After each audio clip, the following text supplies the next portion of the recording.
আসসালামু আলাইকুম। আজকে আপনাদেরকে বানিয়ে দেখাবো একটা দারুণ পাউরুটি দিয়ে মজার কাবাব রেসিপি। তো এখানে আমি আলুর ভর্তা করে নিয়েছি, তারপরে হচ্ছে মাংস কুচি করে নিয়েছি, আর এখানে পেঁয়াজ কুচি, মরিচ কুচি, সামান্য পরিমাণে লাল মরিচের গুঁড়ো, গরম মশলা গুঁড়ো, আর হচ্ছে ধনিয়া গুঁড়ো, জিরের গুঁড়ো, আর দিয়ে দিচ্ছি চিজ স্লাইস করা ছোটো ছোটো করে কুচানো, আর দিয়ে দিচ্ছি সামান্য পরিমাণে নুডলসের মশলা। এটা দিলে টেস্টটা অন্যরকম হবে।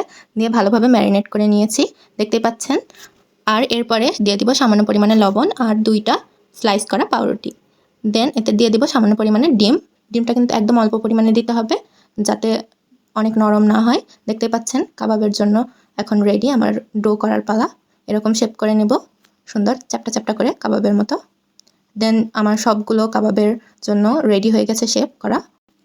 এখন যতগুলো সম্ভব কাবাবের জন্য রেডি করে আলাদা একটা বাটিতে ডিম নিয়ে নিতে হবে, আর সামান্য পরিমাণে একটা ফ্রিজের মধ্যে ব্রেড ক্রাম্বস নিয়ে নিতে হবে। দিয়ে ডিমের মধ্যে একের পর এক কাবাবগুলো চুবিয়ে ব্রেড ক্রাম্বসের মধ্যে গড়িয়ে নিতে হবে। দিয়ে একে একে এভাবে প্রত্যেকটা কাবাবকে রেডি করতে হবে। ব্রেড ক্রাম্বস কিন্তু আমি বাসায় বানিয়েছিলাম, আপনারা চাইলে কিনে নিতে পারেন।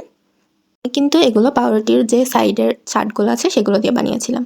দেখতে পাচ্ছেন সব কাবাব আমার রেডি হয়ে গেছে। এখন এই কড়াইয়ে তেল গরম করতে দিয়েছিলাম, তেলটা একদম পুরোপুরি গরম হলেই ছাড়বেন, তাহলে কাবাবগুলো ভাজতে বেশি দেরি হবে না।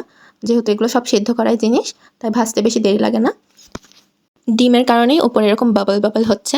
আর এই তো আমার কাবাবের ভাজার পরের লুক। বিশ্বাস করেন এই কাবাবগুলো ভেতর থেকে এতটা সুন্দর হয়েছে, সিজি সিজি। আপনি যদি এই কাবাবটা কোনো মেহমানকে খাওয়ান, আপনাকে 5 স্টার রেস্টুরেন্টের শেফ ছাড়া কোনো কিছুই বলবে না তারা।